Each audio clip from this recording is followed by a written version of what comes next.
चलो, chemical kinetics बेटे see in class +1 you have done thermo. ठीक है, थर्मो हमें ये बताती थी कि कोई रिएक्शन होगी या नहीं होगी। डेल्टा जी जब नेगेटिव में था तो आप कहते थे कि रिएक्शन स्पॉन्टेनियस है, मतलब हमें ये बताती है कि रिएक्शन हो सकती है या नहीं हो सकती। काइनेटिक्स बताती है अगर रिएक्शन हो सकती है तो कितनी देर में हो सकती है। तो काइनेटिक्स ने रिएक्शंस को 3 टाइप्स में डिवाइड कर दिया, फास्ट, स्लो और इंटरमीडिएट। ठीक है, जैसे कि आप फॉर एग्जाम्पल आप टाइट्रेशन करते हो, है ना, तो ये बड़ी फास्ट हो जाती है, फटाफट आप मिक्स करते हो, एनएच मिक्स हो गया रिएक्शन। ठीक है, कई बड़ी स्लो हो जाती हैं, जैसे कि रस्टिंग ऑफ आयरन, उसको बहुत टाइम लगता है। तो ऐसे ऐसे कई जल्दी से हो जाती हैं, कईयों को टाइम लगता है, कईयों को सही स्पीड है। जैसे कि हम कहते हैं कि हाइड्रोलिसिस ऑफ एस्टर करवाएं तो उसको सही स्पीड है, हम उसकी काइनेटिक स्टडी कर सकते हैं आराम से। ठीक है, कईयों की काइनेटिक स्टडी नहीं कर सकते, ग्राफ जल्दी जल्दी प्लॉट नहीं कर सकते, कईयों का ग्राफ बहुत टाइम लगेगा प्लॉट करने में, कितना रेट है। कईयों को हम आराम से स्पीड, जैसे कोई फिजिकल केमिस्ट्री में आप जब बैचलर्स करते हो तो जनरली आपको ये रिएक्शंस करवाई जाती है एस्टर की हाइड्रोलिसिस, उसमें क्या होता है आप ग्राफ प्लॉट कर सकते हो। ठीक है, तो काइनेटिक्स ने आके हमें रेट ऑफ रिएक्शन बताएगी, कोई रिएक्शन हो रही है तो कितनी स्पीड से हो रही है। ठीक है जी, कोई भी रिएक्शन होती है तो रिएक्टेंट से प्रोडक्ट बनते हैं। ठीक है, रेट या स्पीड, आप स्पीड कैसे बताते हो, स्पीड कैसे बताते हो, अगर यहाँ से यहाँ बन रहा हो तो स्पीड कैसे बताते हो कि ये अगर यूज हुआ है तो कितने टाइम से यूज हुआ है, अगर ये बना है तो कितने टाइम में बना है, यही तो बताते हो। तो अगर डेल्टा आर यूज हुआ है तो वो कितने टाइम में, चेंज इन टाइम कितना है। ठीक है जी, समझ आ रही है थोड़ा थोड़ा। अगर ये बन रहा है तो ये कितने टाइम में बन रहा है, मतलब इसमें चेंज कितने टाइम में आए, वो होता है हमें रेट ऑफ रिएक्शन, वो होता है हमें रेट ऑफ रिएक्शन। अब देखो, रिएक्टेंट तो कम होते हैं, प्रोडक्ट ज्यादा होते हैं, जब भी कोई रिएक्शन होगी तो रिएक्टेंट के आगे हम नेगेटिव लगा देते हैं। समझ आ रही है, होते ये दोनों क्या है, एक दूसरे के इक्वल, जितने रिएक्टेंट कम होंगे उतने प्रोडक्ट ज्यादा बनेंगे, ऐसे हम रेट बताते हैं। ये तो होता है एवरेज रेट। ठीक है जी, ये होता है एवरेज रेट। अगर हम स्मॉल चेंज, मतलब एक स्मॉल चेंज देखें तो हम कहते हैं वो एक इंस्टेंट पे देखें। ठीक है, तो ये किसी इंस्टेंट पे निकाला गया है।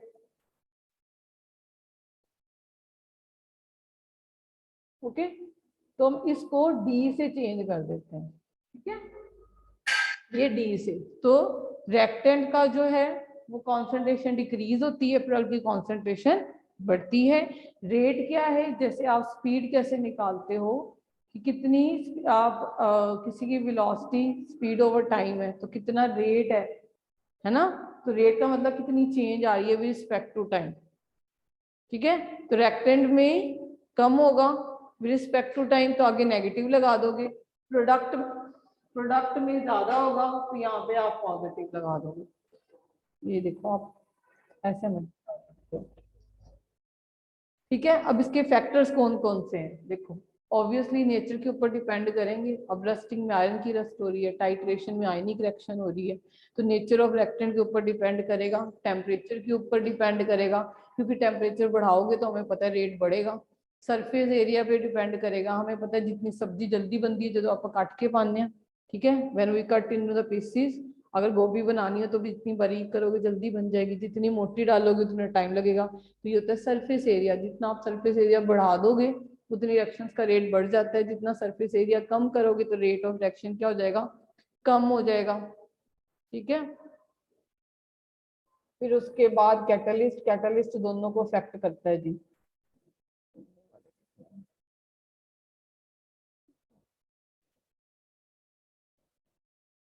ठीक है, अच्छा, अब आपको अगर क्लास +1 याद हो तो एक लॉ ऑफ मास एक्शन करते थे इक्विलिब्रियम में, वो क्या बताता था law of mass action, law of mass action ये बताता था कि किसी का भी rate of reaction is directly proportional to, if you remember आप इक्विलिब्रियम कांस्टेंट निकालते थे,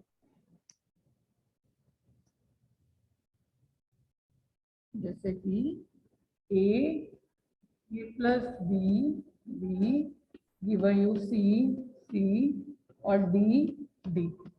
हम कहते हैं जी rate of reaction directly proportional है rate of reaction according to law of mass action is directly proportional to A raised to the power A, that is stoichiometric coefficient, B raised to the power B.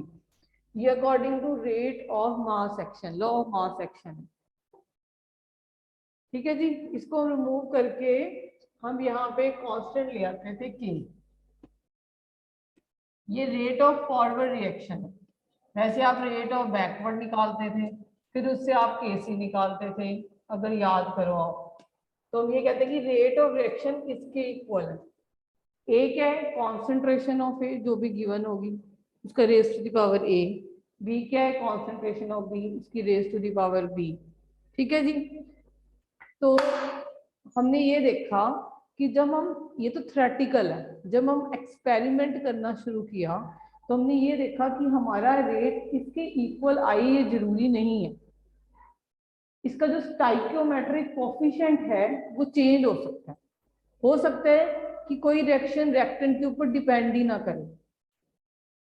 समझ आ रही है? कोई reaction fractional order में हो, 3/2 भी हो। ठीक है, तो ऐसे हमने ऑर्डर ऑफ द रिएक्शन निकालना। Order of the reaction, order of the reaction में हम ये कहते हैं कि जब रेट लो एक्सप्रेशन दिया गया, ये तो लॉ ऑफ मास एक्शन की इक्वल है, फिर आया बेटे रेट लो एक्सप्रेशन, उसके अकॉर्डिंगली जो रेट है वो k rate A raise to the power alpha, B raise to the power beta. मतलब अल्फा बीटा कुछ भी हो सकता है, अल्फा बीटा 0 भी हो सकता है। जैसे कि जो भी फोटोकेमिकल रिएक्शन है, जैसे कि हाइड्रोजन और क्लोरीन से HCl बनना या HCl का टूटना, जो भी है, जितनी ये जो रिएक्शन होती हैं ये लाइट से होती हैं। जब ये लाइट से होती हैं तो आपकी रेट ऑफ रिएक्शन रिएक्टेंट के ऊपर डिपेंड नहीं कर रही है, आपकी रेट ऑफ रिएक्शन डिपेंड कर रही है कि आपने लाइट कितनी दी है। समझ आ रही है? तो ऐसी रिएक्शन को कहा जाता है जीरो ऑर्डर रिएक्शन। ऐसी फर्स्ट ऑर्डर रिएक्शन होती है, ऐसे सेकंड ऑर्डर रिएक्शन होती है, ऐसे थर्ड ऑर्डर रिएक्शन होती है। अल्फा बीटा को जब आप सम करते हो, गामा भी हो सकती है, अल्फा बीटा जो भी आप सम कर रहे हो, इनको जब आप सम करते हो तो आपको आ जाता है बेटी order of reaction, alpha beta and so का सम।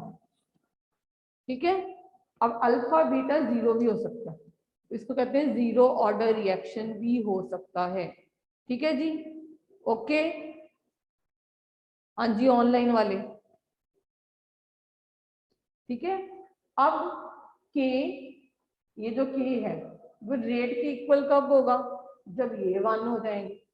होगा कि नहीं होगा? तो रेट कांस्टेंट को क्या डिफाइन करोगे कि rate constant equal to rate of reaction when these two become the molar concentration of these two become 1, unity जिसको कहते हैं। ठीक है जी, जब मोलर कॉन्सेंट्रेशन आपकी रिएक्टेंट की यूनिटी हो जाती है तो के किसके इक्वल होता है? रेट के इक्वल। और ऑर्डर ऑफ रिएक्शन क्या होता है? जो रेज करें आपकी स्टाइकियोमेट्रिक कोफिशिएंट, जो जरूरी नहीं है वो डिपेंड करें कि आपकी रिएक्शन कौन सी चल रही है, आपकी रिएक्शन में मॉलिक्यूल्स कितने हैं, देखने में हमें 2 3 4 5 नजर आ सकते हैं, मगर जरूरी नहीं होता कि 2 3 4 5 पे ही रेट इन्वॉल्व हो। जब हम मैकेनिज्म के अंदर जाते हैं, अब आपने ऑर्गेनिक केमिस्ट्री कर ली है तो उसमें कभी कभी RDS स्टेप आते हैं, रेट डिटरमाइनिंग स्टेप। ठीक है, तो रेट बेटे RDS स्टेप पे डिपेंड करता है, ना कि रेट आपकी उसके ऊपर डिपेंड करता है जो आपको समझ आ रही है रिएक्शन। मान लो मैं यहाँ पे 3 मोल्स लिख दो, यहाँ पे 2 मोल्स लिख दो, तो अकॉर्डिंग टू जो पहली इक्वेशन आई थी तो ये 3 + 2 5 होनी चाहिए। मगर हो सकता है कि रेट जब हमने इसका मैकेनिज्म लिखें तो आपकी स्लो, जो स्लो रिएक्शन है, जो RDS स्टेप है, उसमें सिर्फ ये इन्वॉल्व हो। जैसे कि हमने SN1 मैकेनिज्म किया था, याद है? SN1 में हमने ये देखा था कि एक हेलो एल्केन अल्कोहल के साथ रिएक्ट कर रही है, तो SN2 में रेट दोनों के ऊपर डिपेंड करता था। SN1 पे रेट किसके ऊपर डिपेंड करता था? सिर्फ कार्बोकेटाइन की फॉर्मेशन पे, वो हमारे न्यूक्लियोफाइल के ऊपर डिपेंड नहीं करता था कौन सा आ रहा है। सिर्फ हमारे रेट किसके ऊपर डिपेंड करता था, कार्बोकेटाइन क्या बन रहा है। तो रेट ऑफ रिएक्शन हमें देखने से पता चल रही है कि हमें हेलोएल्केन के ऊपर भी डिपेंड करना चाहिए, अल्कोहल के ऊपर भी डिपेंड करना चाहिए, जो हमें दिख रहा है। मगर एक्चुअल में क्या है, जो आरडीएस स्टेप में हो रहा है उसके ऊपर रेट डिटरमाइन कर रहा है। समझ आ रही है? तो हमने इन ए बी को चेंज करके रेट लॉ एक्सप्रेशन में अल्फा बीटा कर दिए। जब अल्फा बीटा का हम सम करते हैं, देखो अब यहाँ पे मैं अगर हेलो एल्केन का ही केस ले लूँ, यहाँ पे haloalkane raise to the power 1 करूंगी, alcohol raise to the power 0, क्योंकि अल्कोहल के ऊपर नहीं डिपेंड करेगा SN1 में, किसके ऊपर डिपेंड करेगा, सिर्फ हेलो एल्केन पे। तो इसकी जो रेट क्या हो जाएगी, ऑर्डर ऑफ द रिएक्शन क्या हो जाएगी, 1। समझ आ रही है?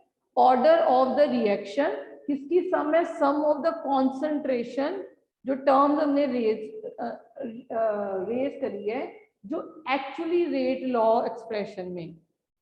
ठीक है, समझ आ रही है? ओके। अच्छा, अब एक डिफरेंस आता है आपको, difference between order of the reaction और मोलिकुलरिटी। तो मोलिकुलरिटी होती है कि हमें जो देखने में नजर आ रहा है, नंबर ऑफ आयंस, मॉलिक्यूल्स या एटम जो भी एक रिएक्शन में इन्वॉल्व होते हैं, दैट इज ए मोलिकुलरिटी। और ऑर्डर ऑफ द रिएक्शन है वो एक्चुअल कॉन्सेंट्रेशन। ठीक है बेटे, जब भी कोई रिएक्शन होती है, रिएक्शन एक स्टेप में नहीं होती, रिएक्शन नंबर ऑफ स्टेप में होती है। मान लो मैंने ये रिएक्शन कर दी है, जैसे हम सिंपल सी बात है, हम SN1 स्टडी कर रहे थे, ठीक है। लिखने में SN1 में हमने कहा कि रेट अल्कोहल और हमें दिख रहा है कि हेलोएल्केन दोनों में डिपेंड करता है, दो लिए थे ना जब आपने, मगर एक्चुअली रेट हमने देखा कि हेलोएल्केन के ऊपर डिपेंड कर रहा था, यही देखा हमने। इसका मतलब मोलिकुलरिटी रिएक्शन की देखने में हमें 2 लग रही है, मगर ऑर्डर कितना है, 1। मोलिकुलरिटी होती है कि एक पर्टिकुलर रिएक्शन में कितने मॉलिक्यूल, आयन या एटम इन्वॉल्व है। समझ आ रही है? ऑर्डर क्या है, जो एक्चुअल हमें बताता है। ठीक है, इसके अलावा जो ऑर्डर है वो हम एक्सपेरिमेंटली पता करते हैं। मोलिकुलरिटी एक थ्योरेटिकल कंसेप्ट है। मोलिकुलरिटी हमेशा 1 2 3 ऐसे होगी। जो ऑर्डर है वो फ्रैक्शनल हो सकता है, ऑर्डर 3.2 भी हो सकता है, 3/2, 1/2 ऐसे हो सकता है। समझ आ गई? अच्छा जी, उसके अलावा आपको और समझाया जाए कि जब हम किसी भी, मान लो कि मैं रिएक्शन कर रही हूँ, उसको नंबर ऑफ स्टेप में लिख रही हूँ, तो अलग अलग स्टेप की मोलिकुलरिटी आएगी। ठीक है, जो ऑर्डर होगा वो सिर्फ स्लो स्टेप से हम पता करेंगे। बात समझ आ गई? ऑर्डर हमेशा सबसे धीरे वाले स्टेप में, और मोलिकुलरिटी आपकी हर स्टेप की आएगी। जैसे कि फॉर एग्जांपल जो हम करते भी आ रहे हैं कि हमारी पहले क्या बनता है, कार्बोकेटाइन। इस वाली एग्जांपल से आप जल्दी समझ जाते हो क्योंकि आपने करी होती है। और ये कार्बोकेटाइन जो है आपका, ये स्लो स्टेप है, आरडीएस स्टेप है, रेट डिटरमाइनिंग स्टेप है। तो ऑर्डर क्या आ जाता है हमारा इस केस में, 1। अब इस रिएक्शन की मोलिकुलरिटी क्या है, 1 है। और अगर सेकंड स्टेप करें,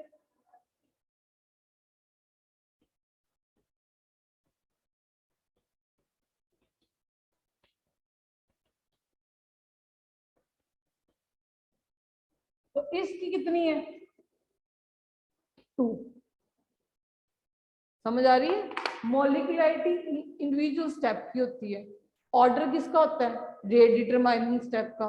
ठीक है, मोलिकुलरिटी हमें बताता है कि एट ए टाइम कितने नंबर ऑफ मॉलिक्यूल्स कोलाइड कर सकते हैं। और आपको पता है नंबर ऑफ मॉलिक्यूल जो कोलाइड कर सकते हैं वो 3 से ज्यादा, बहुत कम प्रोबेबिलिटी होती है कि 3 से ज्यादा कोलाइड करें। ऐसा क्यों, ये सोचा?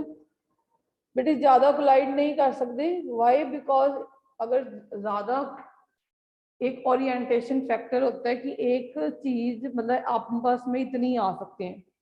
ठीक है, कोई रिएक्शन होने के लिए एक एनर्जी फैक्टर होता है, एक ओरिएंटेशन फैक्टर होता है, जो भी आर्मीनियस इस वाले सिलेबस में नहीं है, कि कितनी एनर्जी से 2 मॉलिक्यूल कोलाइड करें।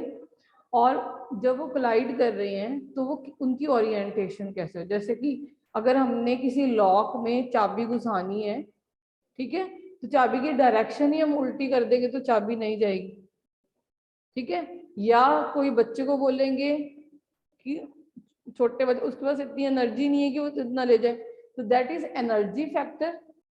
एंड अगर सही डायरेक्शन में करोगे दैट इज ओरिएंटेशन। जैसे लॉक एंड की हाइपोथेसिस करवाते हैं आपको, एंजाइम सबस्ट्रेट कॉम्प्लेक्स करवाते थे बायो में 10th में। हाँ 10th नहीं होता एंजाइम सबस्ट्रेट कॉम्प्लेक्स। अच्छा जी, अब रिएक्शन होती है बेटे जीरो ऑर्डर और फर्स्ट ऑर्डर, इसके ऊपर आने न्यूमेरिकल। मैं करवाऊं जरा, बुक दो आपको न्यूमेरिकल करवाने। अच्छा, जीरो ऑर्डर का जब आप इंट्रीग्रेटेड फॉर्म निकालते हो तो क्या आंसर आता है आपको? जब इंटीग्रेटेड फॉर्म निकालते हो तो क्या आंसर आता है आपको जीरो ऑर्डर में? हम्म, हाँ जी, integrated form of zero order पता है आपको क्या होती है? तभी बेटे उसमें से तो न्यूमेरिकल ही आने हैं। That is K is equal to 1/t A naught minus A. लिखो जरा जल्दी, हरी अप।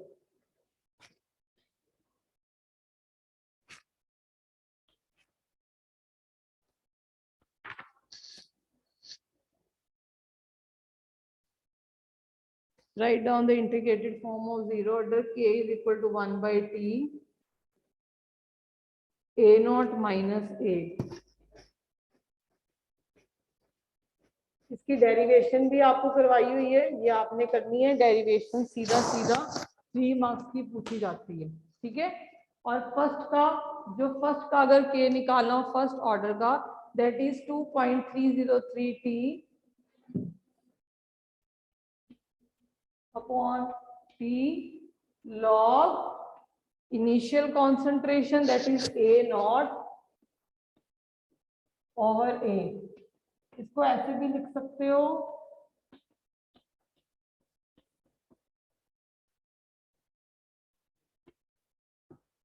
अब ये a क्या होता है और a माइनस एक्स क्या होता है मैं बताती हूँ। इसकी आपने डेरिवेशन बेटे फिर से देख लेनी है, डेरिवेशन आती है कि इसकी डेरिवेशन निकाल के दो, ठीक है। और इसके अलावा इसका हाफ लाइफ भी आपको आना चाहिए।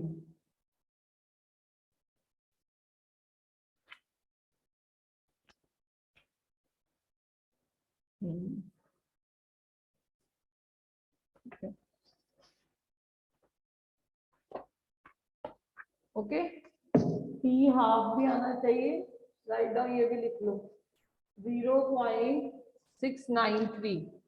ये सारा कुछ न्यूमेरिकल में यूज होता है बेटे ये। अच्छा इंपॉर्टेंट, अब लिखो इस चैप्टर में आपको एक तो ऑर्डर और मॉलिक्युलरिटी में डिफरेंस पता होना चाहिए। एक order of reaction different, zero order, first order, third और जो भी है सेकंड ऑर्डर, उनके के यूनिट्स, रेट कांस्टेंट के units, write down rate constant के यूनिट्स,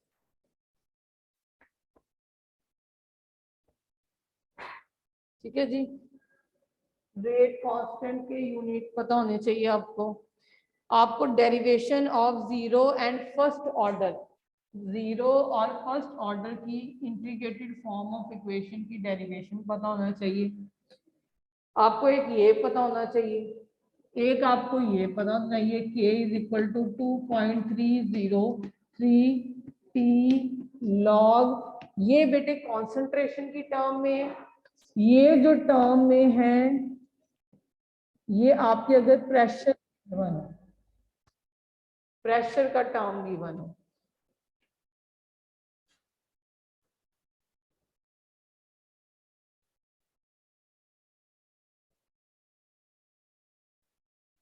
ठीक है।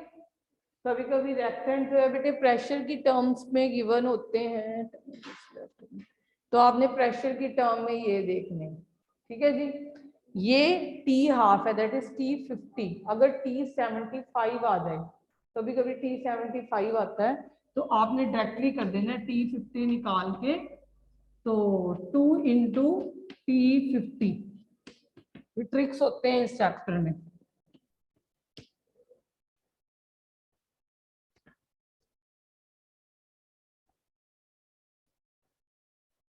अब हमने इसके न्यूमेरिकल ही करने हैं और पेपर में न्यूमेरिकल ही आने हैं, ठीक है। एक तो ये फर्स्ट ऑर्डर का है, जब मैं इसको लॉग A0/A लिखती हूँ, ठीक है, इसका मतलब इनिशियल, मान लो किसी रिएक्शन में इनिशियल कॉन्सेंट्रेशन आपको 10 दे रखी है, थोड़ी टाइम के बाद उसकी कॉन्सेंट्रेशन दे रखी है 5, ठीक है, वो तो आपका टाइम हो गया।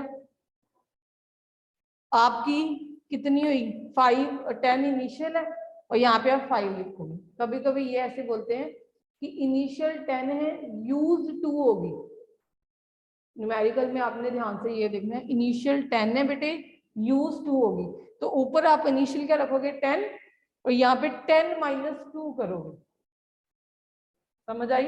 न्यूमेरिकल में आपने ध्यान ये रखना है कि आपको यूज कितनी होगी ये बता रहे हैं, कि रह कितनी गई ये बता रहे हैं।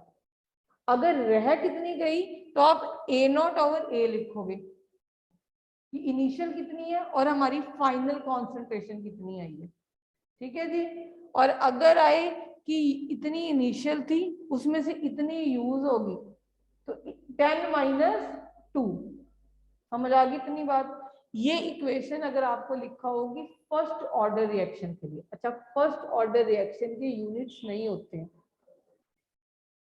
हमें कभी कभी कोई भी रेट कांस्टेंट की वैल्यू गिवन होती है और उसके बाद हमसे यूनिट पूछे जाते हैं उसके, तो आपको यूनिट पता है कैसे निकालोगे आप?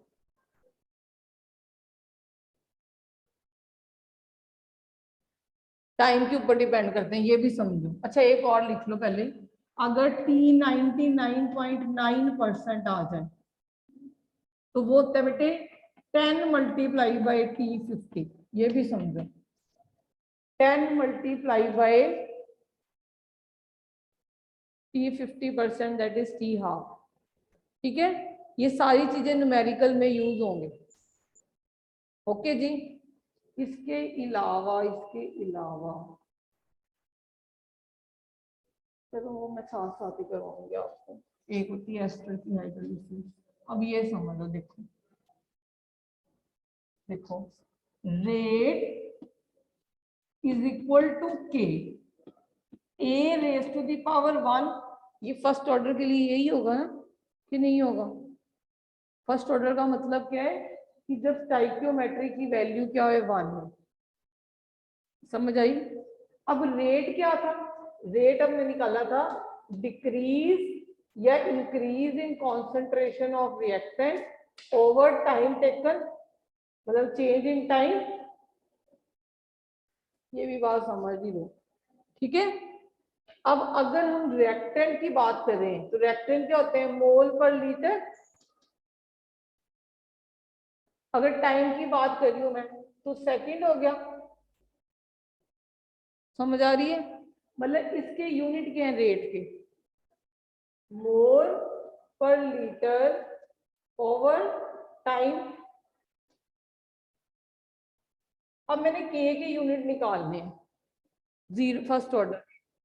अब A⁻⁴ क्या है? 1। इसका मतलब इसके यूनिट क्या है? मोल पर लीटर पर सेकंड। के यूनिट्स आएंगे, तो ये कौन सी ऑर्डर ऑफ फ्रैक्शन है? फर्स्ट। आपको कोई भी वैल्यू गिवन हो उसमें से पूछा जाता है कि ऑर्डर ऑफ, जीरो ऑर्डर का निकालो। चलो, जीरो ऑर्डर के यूनिट्स निकालो, नहीं आएंगे वही। निकाल दो, सेकंड का भी निकाल लो और जीरो का भी निकालो और सेकंड का भी निकाल लो।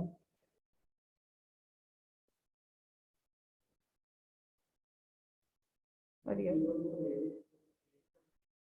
हाँ तो इनवर्स हाँ हो जाएंगे, बाकियों के भी निकालो ना बेटे, जीरो के निकालो।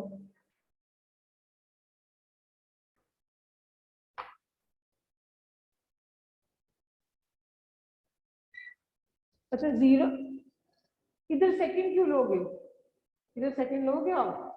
नहीं नहीं नहीं, mole per litre over second is equal to k into mole per litre, क्योंकि हम कॉन्सेंट्रेशन ले रहे हैं, इधर टाइम तो ले ही नहीं रहे, तो यहाँ पे आप सेकंड नहीं लोगे।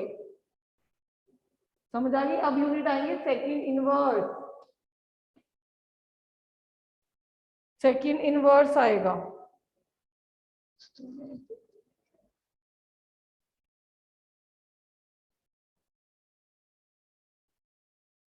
ब्लैंक बैठे होते हैं ये भी हमारे, ठीक है, ये सेकंड इनवर्स आ जाएगा बेटे।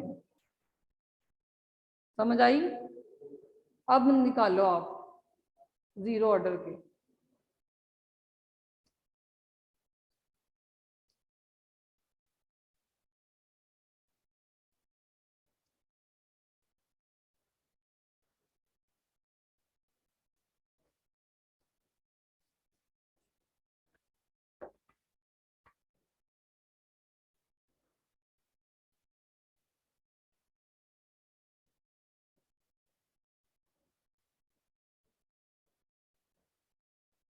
क्या आ रहे हैं जीरो ऑर्डर के? कितने आए हैं? क्या उल्टा आएगा, क्यों उल्टा आएगा? देखो,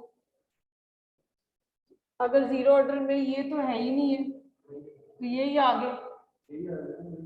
हाँ, तो अगर हमारा सेकंड ऑर्डर है तो इसका मतलब ये क्या है कि rate is equal to A raise to the power 2। Rate क्या हो गया? मोल पर लीटर अपॉन सेकंड, इसकी मोल पर लीटर का स्क्वायर। हाँ जी, कितने यूनिट्स आ गए इसके? इसका आ गया लीटर पर मोल पर सेकंड आया। तो फॉर्मूला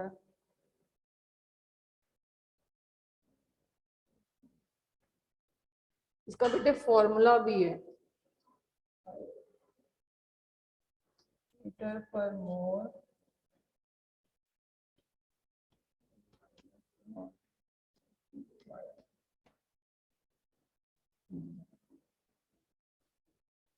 इसको इस वे में भी निकाला जा सकता है, राइट डाउन। ये देखो, अब इसमें ना n सिग्निफाइज कर रहा है ऑर्डर ऑफ रिएक्शन, इसमें अगर n की वैल्यू फीड करते हो आ रहे हैं आपके वही यूनिट्स, देखो निकाल के देखो।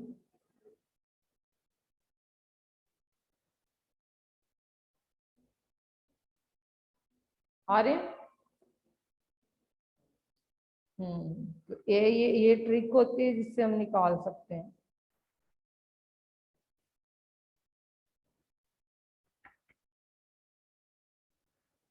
अच्छा, इसके अलावा इस चैप्टर में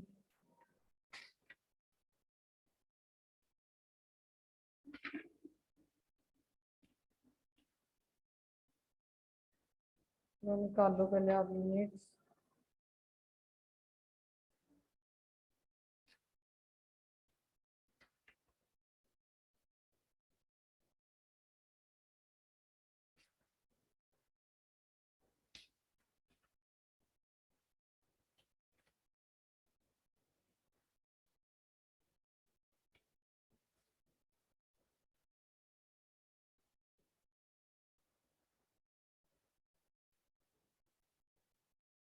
बस इसके बाद बेटे वो तो एक्टिवेशन सिलेबस में नहीं है, चैप्टर में यही कुछ है। आपको डेरिवेशन पता होना चाहिए, आपको यूनिट्स निकालने आनी चाहिए, आपको ऑर्डर और मॉलिक्युलरिटी में डिफरेंस पता होना चाहिए, और इसके बाद हम करेंगे क्वेश्चंस इसके।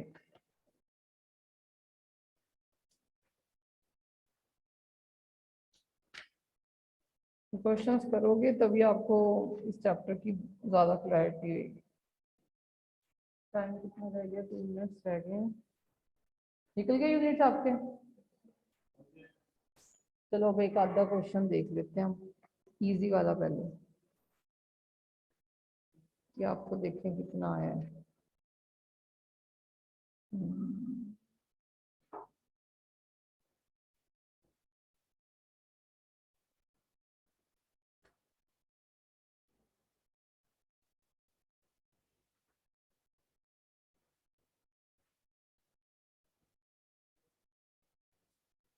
ये भी important. For a reaction, write down, for a reaction, concept की clarity हो जाएगी।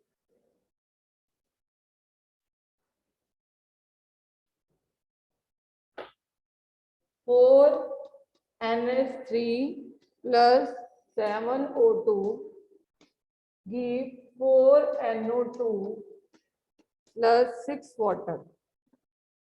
If the rate of disappearance of ammonia is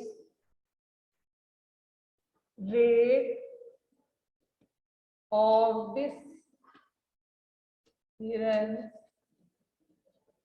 of ammonia is given by minus delta NH3 upon delta T. What is the expression in term of oxygen and water? हाँ जी,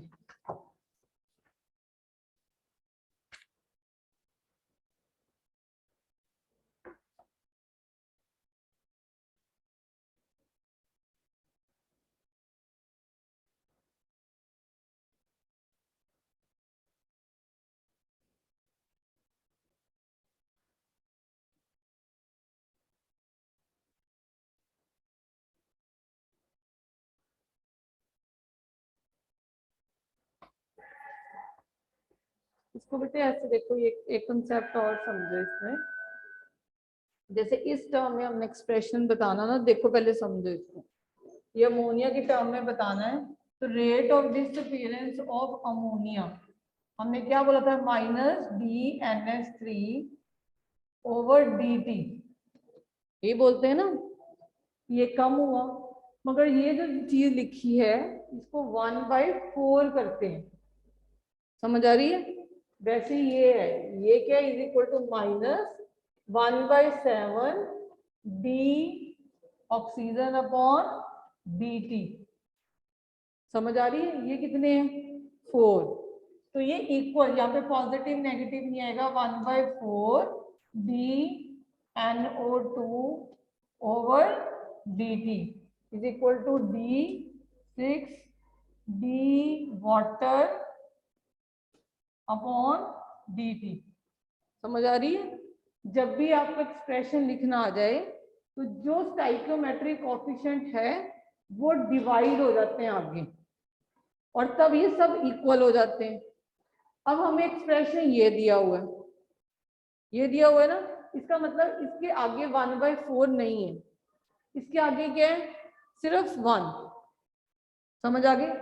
जब ये 4, इन दोनों को मैं equate करूंगी, जब ये 4 इस तरफ चला जाएगा तो ये इसके 4/7 इसके इक्वल आ जाएगा, समझ गए? जो हमने निकालना है, हमने ऑक्सीजन की टर्म में निकालना है ना, तो आपका आंसर क्या आ जाएगा, DNH3 upon DT minus 4/7 DO2 upon DT, समझ आ गई? जब वाटर की टर्म में निकालना होगा तो इन दोनों को इक्वेट कर दोगे आप, क्योंकि सब एक दूसरे के इक्वल है। अब हमने किसकी टर्म में निकालना है, वाटर की, तब इन दोनों को इक्वेट कर देना, तो अब ये क्या आ जाएगा, ये इसके इक्वल, और यहाँ पे क्या आ जाएगा, ये 4 इधर चला जाएगा, 4/6, और 4/6 को कैंसिल आउट भी कर सकते हो आप, 2/3 आ जाएगा, समझ आ गई? ऐसे भी हम इसको इस वे में लिखते हैं। जब आप, तो जब न्यूमेरिकल करोगे then concept will be more clear to you.